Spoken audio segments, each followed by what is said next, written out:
vamos orar ao Senhor, pedindo a bênção dele para o nosso estudo. Eu vou pedir ao Flávio que faça essa oração. Senhor, nosso Deus e Pai,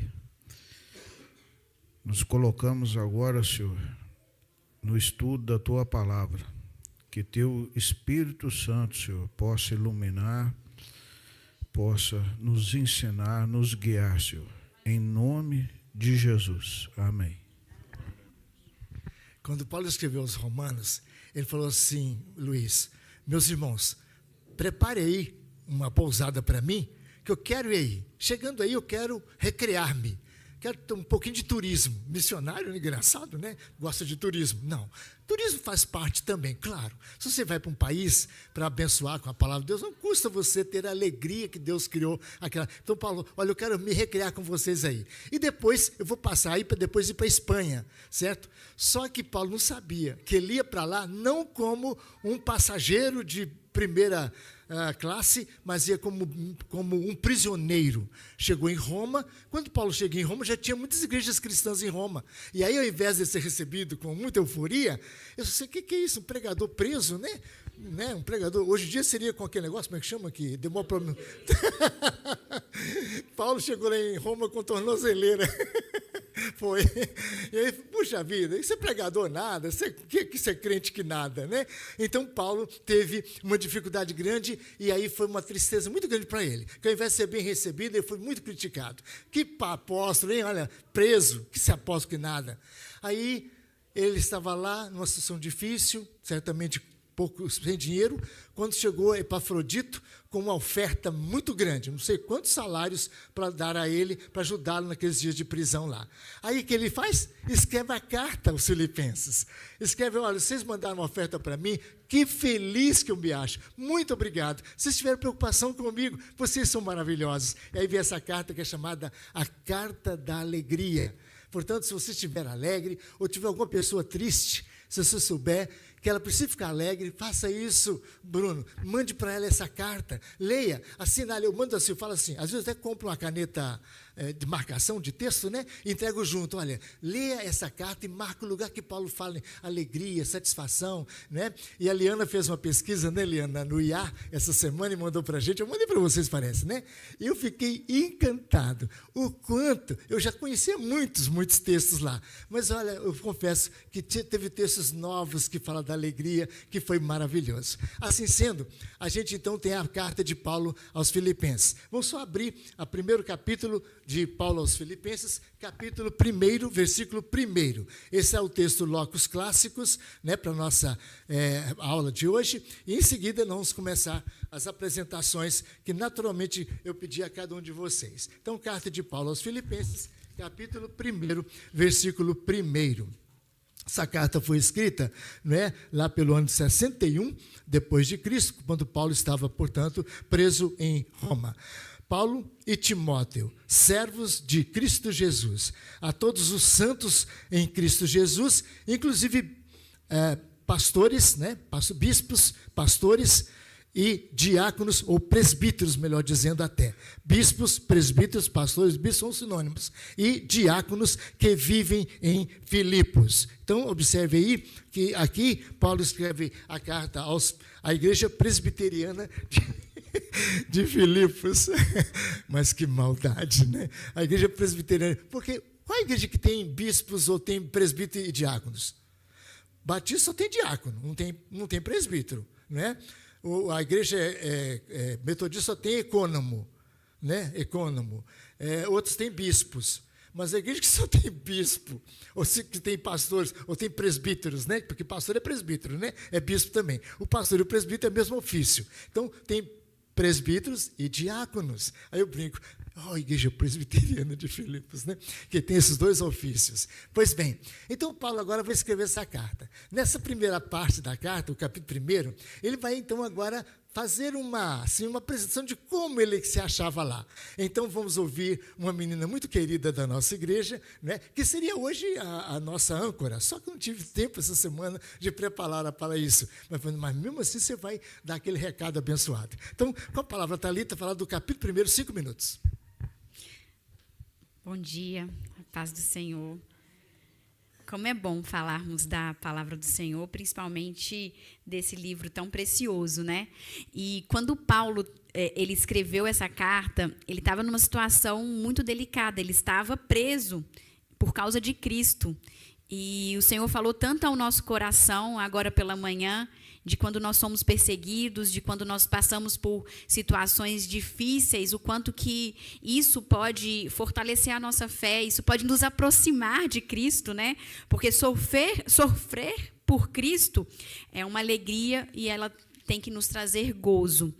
E quando a gente medita nesse capítulo 1, nós temos alguns aprendizados. Então, como nós temos 5 minutos, eu vou ser bem breve. Vamos ler apenas 3 versículos de Filipenses 1. Vamos ler o 3, o 4 e o 5.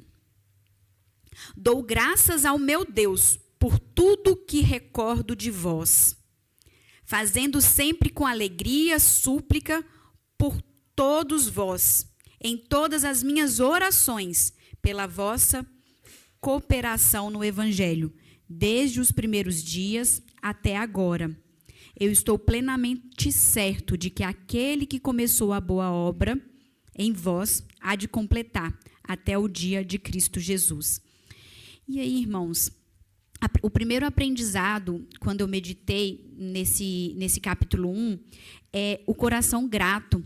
O quanto nós, cristãos, precisamos ter um coração gratos a Deus, primeiramente, por Ele ter, com sua rica misericórdia, nos atraído, nos chamado e nos salvo através de Cristo Jesus. A gratidão por nós termos a casa do Senhor aqui aberta, para nós virmos aqui louvar e bendizer o nome do Senhor.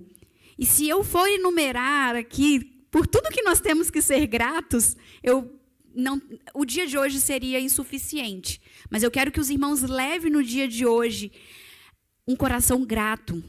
Um coração em que, mesmo usar como exemplo o Paulo, ele só tinha paredes, ele estava preso ali.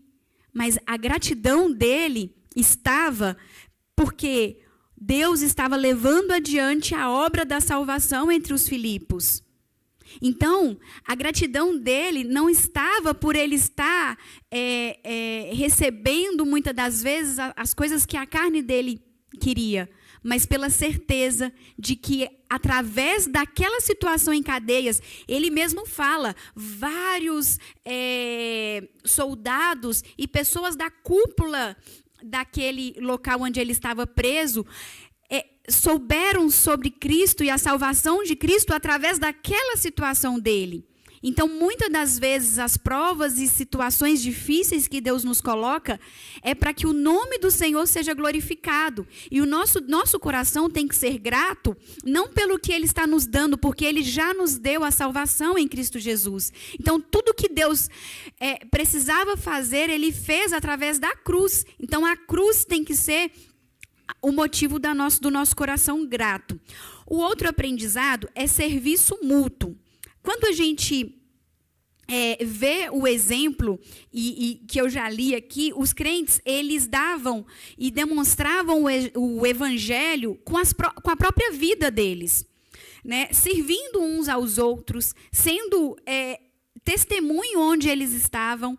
E o pastor deu, né, o testemunho de uma colega de trabalho piedosa, e o quanto de nós temos oportunidade no nosso trabalho, no local de estudo, ou na nossa casa, às vezes com um parente que não conhece a Cristo, e a gente precisa usar de piedade, de amor e de compreensão, porque até Cristo voltar, nós também estaremos sendo glorificados.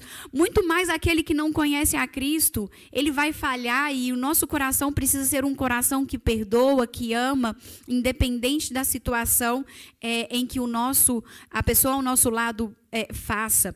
Então, ele traz aqui esse serviço mútuo como algo que nós precisamos fazer parecido com Cristo. Nós precisamos ser semelhantes a Cristo, né? E precisamos também apoiar o ministério, apoiar a igreja do Senhor, apoiarmos uns aos outros. E Paulo, ele expressou essa confiança e esse amor que ele tinha pelos crentes, tanto que ele falou, eu oro por vocês todos os dias, eu lembro de vocês, porque o Filipenses, né, aquela igreja, ela era uma igreja que ela apoiou o ministério dele, como o pastor falou, ela contribuiu para que ele desse continuidade no ministério dele. E essa carta, ela demonstra como Deus havia chamado aquele povo à unidade em Cristo. Então, que nós possamos ser unidos em Cristo. E quando, para a gente concluir, a gente analisa o que foi assim, dominante em todo esse livro, né, essa carta que o Senhor trouxe até nós, através da palavra dele, é a alegria. A alegria, ela é o tema dominante, é o que mais nós podemos receber quando a gente medita nessa palavra. E eu queria fazer 2 perguntas para os irmãos. Onde você tem firmado a sua alegria? Fique com essa meditação no dia de hoje. Qual tem sido a base para que você tenha uma alegria plena?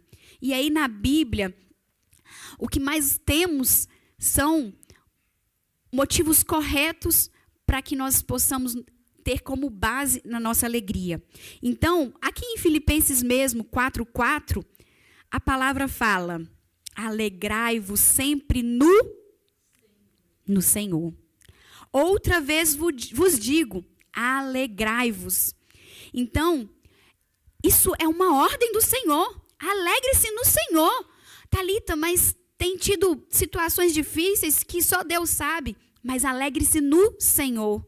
Ele é o seu refúgio, Ele é o seu socorro bem presente. Ele é aquele em que você olha para os montes e diz, é dele que me vem o socorro. Então, a alegria verdadeira era encontrada em Deus e não nas circunstâncias da sua vida. E aí, quem achar primeiro, lá em Lucas 2, 10 e 11, fala sobre alegria na salvação.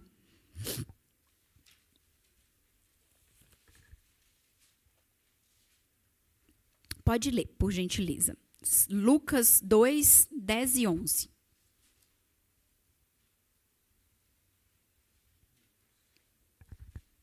Eu já vou abrir o próximo. Outra pessoa abre Tiago 1, 2 e 3. Quem achou Lucas pode ler.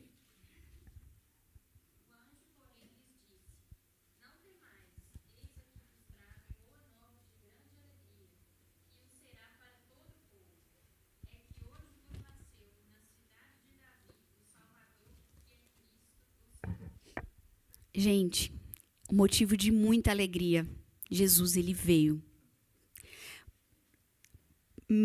Em meio a provações, Tiago 1, 1 e 2.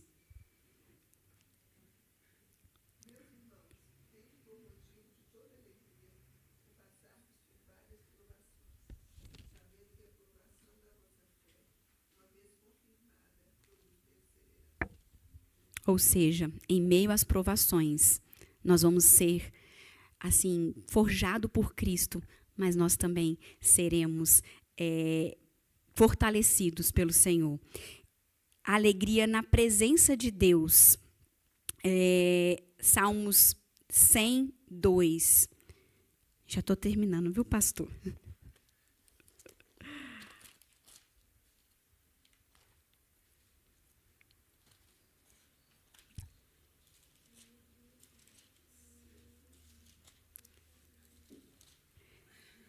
Servi ao Senhor com alegria, apresentai-vos diante dele com cânticos. Ou seja, na presença do Senhor. Alegria como um presente de Deus. Salmos 16, 11.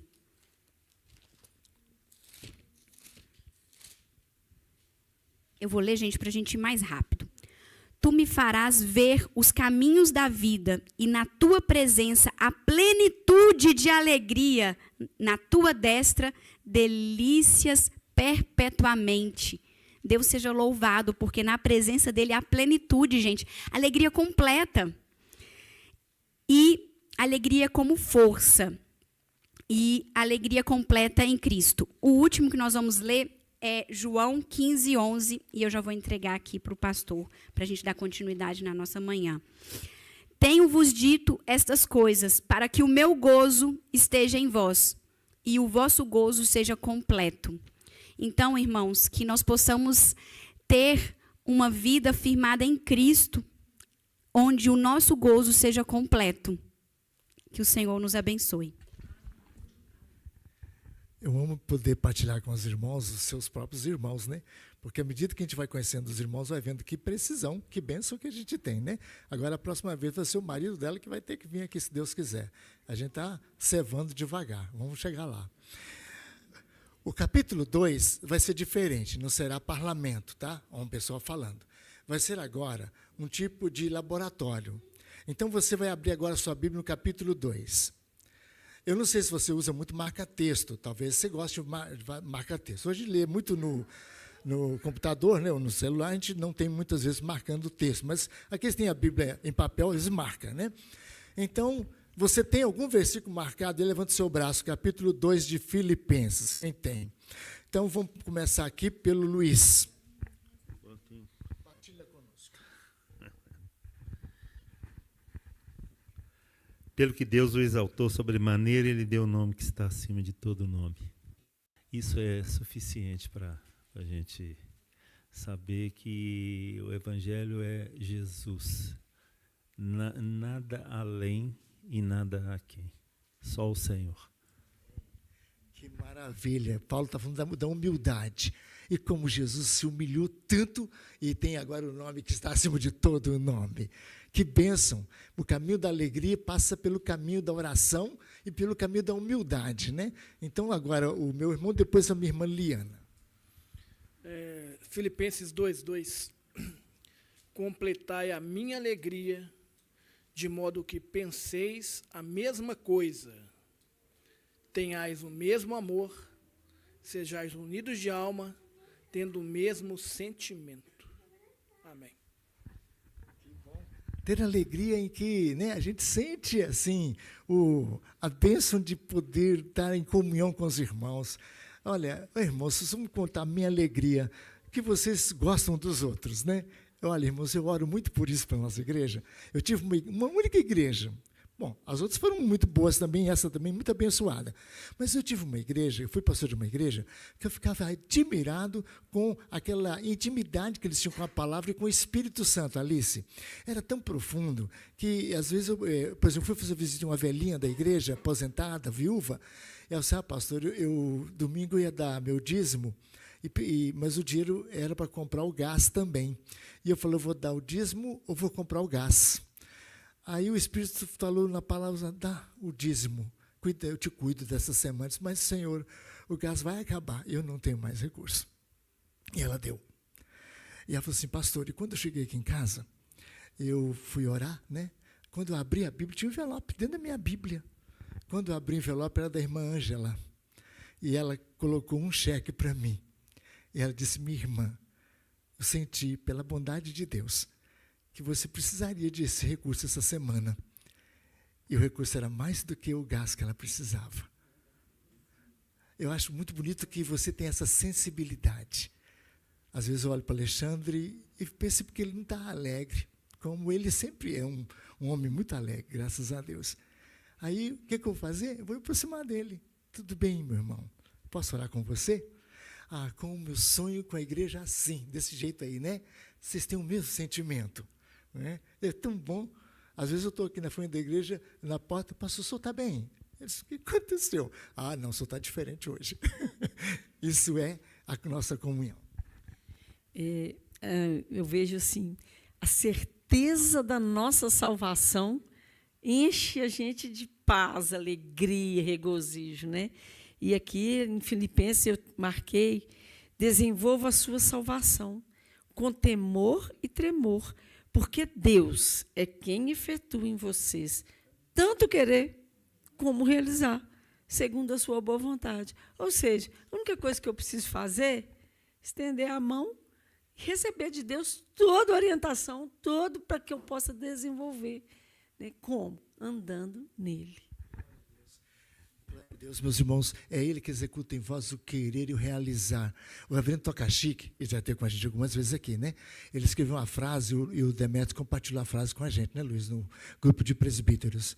Ele falou o seguinte: a murmuração é o hino mais cantado no culto a Satanás. Nossa, tomei um susto. A murmuração. Murmurar. Oh, mas que coisa, não sei o quê, mulher. É só reclamação. Você senta com o marido no carro, é reclamação, reclamação. Para! Porque a murmuração é o hino mais cantado no culto de Satanás. Que palavra poderosa. Porque a Bíblia fala que a murmuração é como um pecado de feitiçaria. O pecado de feitiçaria. A minha mãe frequentava centro espíritas, macumba, quando eu era criança. E eu fui no centro espírita com a minha mãe uma vez, e eu fiquei do lado de fora, e a minha mãe entrou lá dentro com a mulher lá. Era separado com uma cortina, e a mulher fazia... Só escutava isso. Quando eu cresci, quando eu converti, vi isso, assim, murmuração, lembrei exatamente. Aquela mulher falando com Satanás. Murmuração, murmuração. Sara.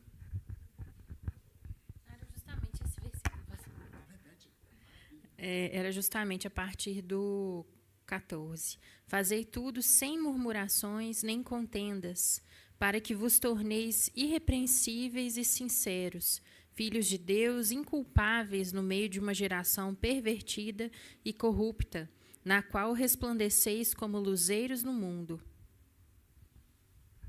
Muito bem, muito bem. Uma perguntinha aqui. Vocês ouviram esses irmãos falar, não viram? Cada um falando uma coisa. Vocês acharam alguma coisa legal? Tudo pertinente, né? Tudo para a honra e glória de Deus, sem murmurar, para que Deus possa nos honrar, né? Nos ter misericórdia, né? E graça de nós. Amém. Eu gostei muito de ouvir os irmãos, né? Gostei. Maravilha, muito bem. Alguém? Só mais um minutinho? Capítulo 2. Oi, Isabel. Eu gostei muito desse aqui. Para que ao nome de Jesus se dobre todo o joelho, nos céus, na terra e debaixo da terra, e toda língua confesse que Jesus Cristo é o Senhor, para a glória de Deus Pai. Glória a Deus. Muito bem. E para o capítulo 3, eu convidei dois irmãos muito queridos. Não é? Eu nem sei se convido um na frente do outro, porque ambos são muito estudiosos da palavra. Né? Mas eu vou conseguir na ordem, Silvio, da idade e do feminismo. Né? Primeiro as damas. Né? Então, a Liana. Ah, não, 4. Então, perdão. Então, a sorte da Liana. Por favor, Liana, 5 minutos. Gente, o pastor mandou no grupo, mas eu imprimi umas cópias, porque talvez algumas pessoas não estão no grupo. É que quando eu fui ler essa carta, eu li na Bíblia de Genebra, falando que 16 vezes nessa carta, né, a alegria e o regozijo são mencionados. E fiquei curiosa, porque eu já sabia, você já tinha falado aqui 8 vezes, a gente já viu. Falei, 16? Aí eu perguntei para o ChatGPT. E aí ele mandou. Eu não tenho cópia para todo mundo, não, talvez, viu? Mas, assim, um pouquinho. Oi? Eu li uma vez em toda a Bíblia, a palavra alegrai-vos está em 1800. Pois é, glória a Deus por isso. Eu vou falar duas coisas assim, super rápido, não vou ler versículos, mas duas coisas que me chamaram a atenção no capítulo 3. Porque o pastor pediu para eu falar assim, por que Paulo, né, ele se alegra? O que tem ali no capítulo 3? E aí é o seguinte, Paulo, ele era aquele homem exemplo, né, do cumpridor da lei. Ele era um fariseu, ele era judeu, ele era da tribo de Benjamim, ele tinha todos os requisitos de obediência à lei. Então, ele achava, quer dizer, aí ele fala até da jactância. Bom, eu sou, né, porque eu obedeço à lei, eu cumpro a lei, até que ele entende, né, que isso não é... Ele até, na Bíblia lá de Genebra, fala que isso era um pecado, porque ele trouxe para si, né?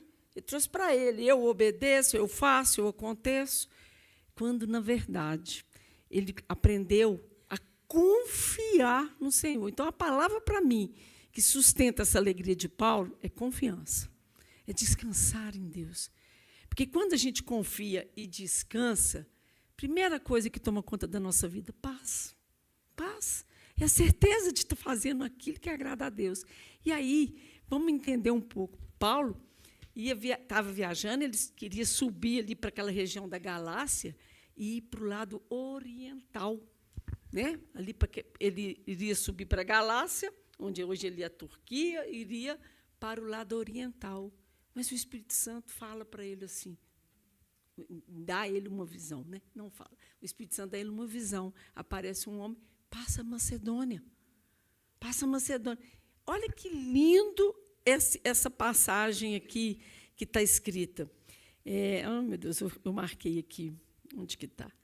Assim que teve a visão, imediatamente, olha que palavra, que advérbio esse, procuramos partir para aquele destino.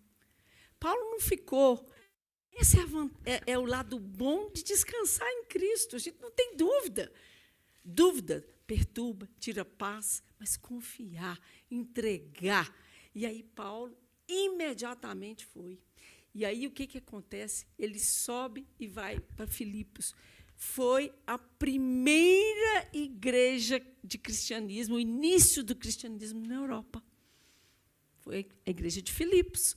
Então, ele passa, chega em Filipos, daí, no ano, mais ou menos, parece que de 49 a 52, ele estabelece aquela igreja ali. E ali, então, ele começa o cristianismo a entrar para dentro da Europa. E essa certeza, eu de seguir aquilo que o Senhor quer de mim, não o que eu quero de mim mesmo. E aí, ele tem uma alegria incrível, e a carta fala, na fidelidade desses filipenses. Thalita falou algumas coisas aqui, né? Ela leu. Ele começa no capítulo 1 falando a maneira como vocês têm proclamado o Evangelho. Olha que alegria realizar a obra de Cristo, se enche daquilo. Ele obedeceu, ele foi, ele pregou, como os filipenses estavam anunciando o Evangelho de maneira que agradava a Deus. E essa alegria enche a vida de Paulo. Né? Enche a vida dele. Então, assim, o que eu vi do capítulo 3, que quando você tira o foco de você, né? Sou judeu, sei a lei, cumpro a lei, eu mato, eu persigo, porque eu quero cumprir a lei. E tira esse foco. E se volta assim, Senhor, eu quero descansar no Senhor. Eu quero fazer a tua vontade. Sabe? Eu quero fazer aquilo que agrada ao Senhor. E a gente só consegue saber a vontade de Deus tendo intimidade com Ele. Lembra que a Bíblia fala que Abraão conheceu a Deus? Nós conhecemos? Só conseguimos saber qual é a vontade caminhando e conhecendo. E, para finalizar, porque o meu tempo já acabou, eu fiquei pensando, inclusive, numa frase. Eu tinha esse plástico no meu carro, sabe, aquele, tudo posso naquele que me fortalece, está lá, que provavelmente o Silvio vai falar. E eu fiquei pensando, o mundo hoje fala tudo assim, né? Volta para você, cuida de você, você tem que se amar. Essa semana eu recebi de uma psicóloga cristã. Primeiro você tem que se amar, senão você não consegue amar o outro. Não, mas você tem que amar a Deus, acima de você. E tudo posso. E eu fiquei pensando, não é tudo eu posso. Porque senão eu volto a fazer igual Paulo fazia. Tudo o Senhor pode fazer em mim. Tudo o Senhor pode em mim, se eu estiver ligada a Ele. Né? Então, é isso. Glória a Deus por isso. Né? Muito bom. É o seguinte, eu amei isso aqui, tá? Essa pesquisa da nossa irmã. Você vai guardar dentro da sua Bíblia. E eu vou, certo? Não sei a qualquer momento. Eu sou meio surpreendente, né? Eu surpreendo um pouco, né? Surpreendente não. Eu surpreendo às vezes.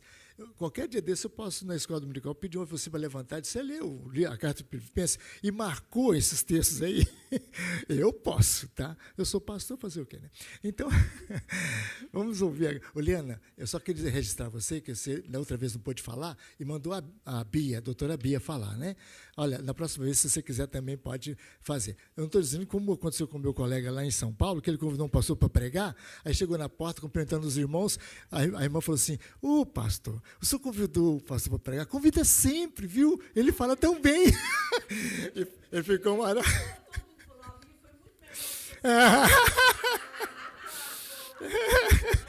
Mas eu estou falando isso porque a Eliana também volta e me puxa a minha orelha. Quando meu filho vem aqui, Paulo, para pregar, ela fala assim: olha, reverendo, ele prega bem, viu? Você está falando o quê, diretamente? Vamos lá, Silvio, capítulo 4.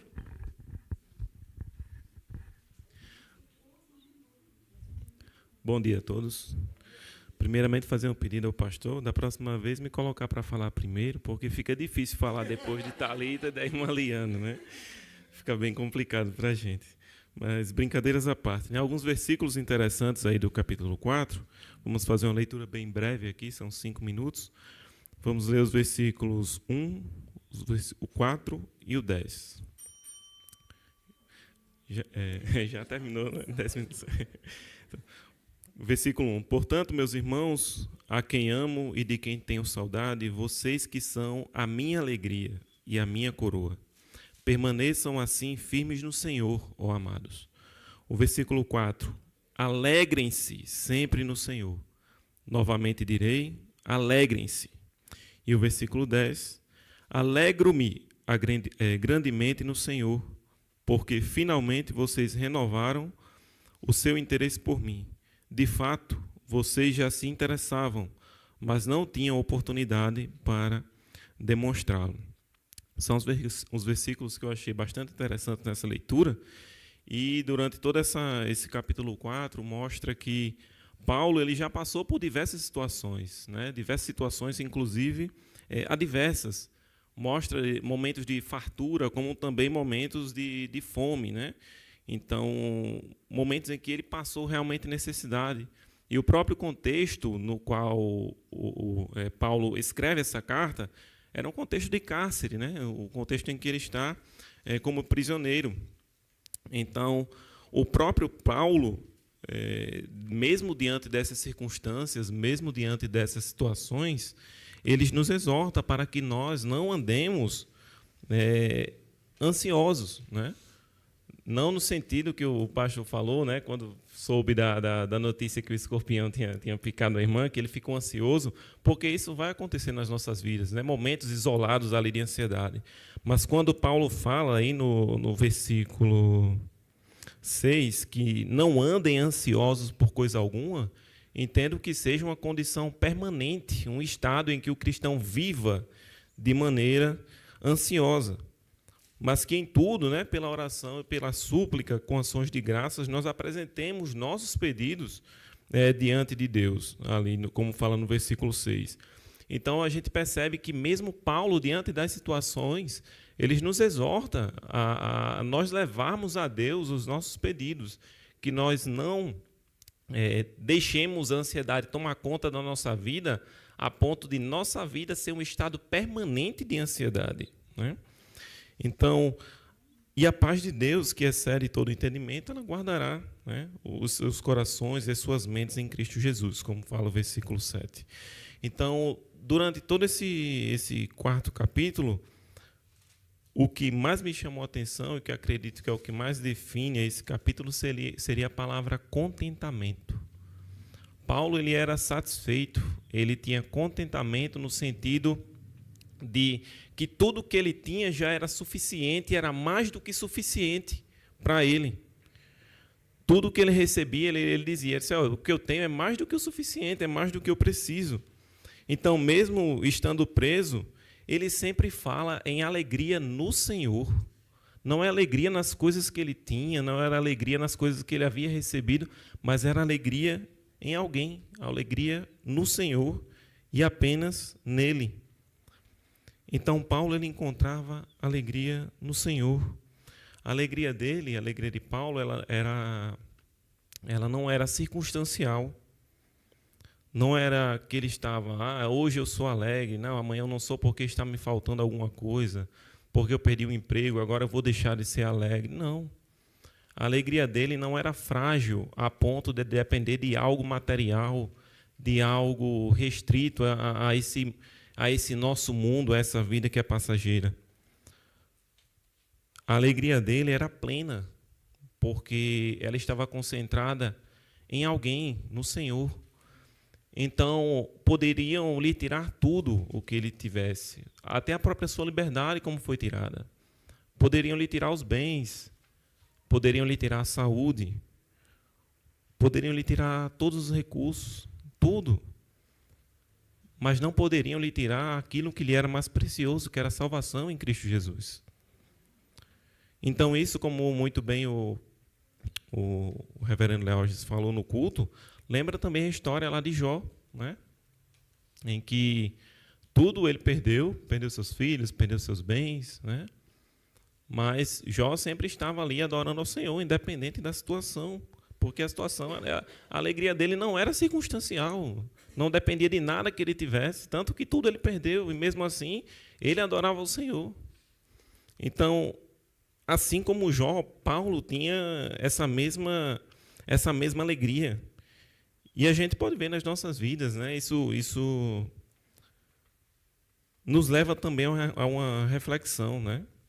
Qual tem sido a fonte da nossa alegria, né? O que é que nos tem mantido diariamente alegres? Onde está também o nosso contentamento, né? Contentamento no sentido de que tudo o que eu preciso, e até mais do que eu preciso, o Senhor ele já me deu. O que eu tenho de mais precioso, que é a minha salvação, o Senhor ele já me deu, ele já garantiu. Pode me tirar qualquer coisa, pode me tirar minha saúde, pode me tirar meus filhos, pode me tirar meus recursos, pode me tirar minha casa, pode me tirar o que for, mas minha alegria, ela está concentrada em alguém, e essa ninguém pode tirar.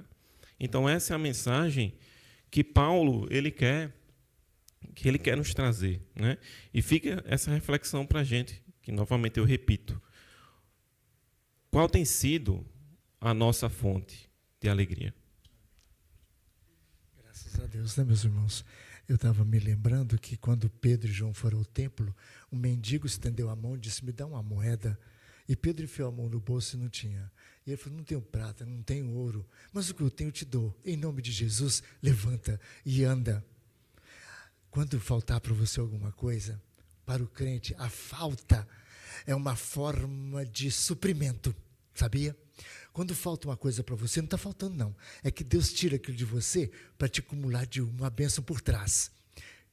Teve um livro que eu li, eu era muito, eu tinha criança ainda, um pouco jovem, adolescente, eu tinha uma raiva de mim, tinha vontade de me matar mesmo, suicídio, que meus dentes eram muito para fora, assim, sabe? Então eu me achava horrível. Aí eu li um livro chamado Poliana, vocês conhecem? De Eliana Porter. Poliana. Aquele livro ali, eu me lembro que a filha do pastor, né, recebeu, assim, o pastor recebeu uma carga de coisas para entregar para as pessoas necessitadas, e aí ela sempre ficava nas férias, ansiosa para chegar aquela carga de presentes, porque ela queria achar um presente para ela. Só que naquela carga que veio, a única que serviu para ela foi uma muleta. Ela pôs a muleta, eu sei, papai, a única coisa desse container aqui que serve para mim é só uma muleta. Ah, pai, não veio nada que foi bom para mim. Ele disse, foi sim, teve uma coisa ótima para você. O que é? É que essas muletas vêm falar para você que você não precisa delas, que você corre e pula, e que você está... Exatamente. Às vezes as coisas não vêm como a gente quer, porque Deus nelas, que estão faltando, supre de outra maneira a bênção para a nossa vida.